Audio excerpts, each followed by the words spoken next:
Oh wait. Okay, so here we have Julia opening up the sour worms. sour worms, and This is what happens to sour worms in summer. yes. Now let's have a look at it. Whoa! It's literally melted. Rainbow. Priscilla's rainbow. Priscilla's gonna eat it. Oh yeah. Someone pick it. You wanna pick one? Are you guys gonna... Pick it. You mind? No. It's entertaining. Here's Toshi picking the sour worms.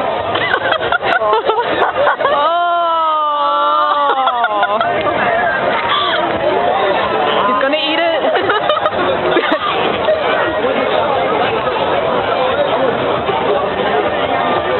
Having trouble trying to eat the sour worms at the moment.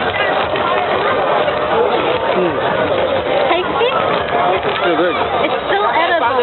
Still edible. Our conclusion is sour worms are good, no matter what the weather's like. Yes, indeed. Okay.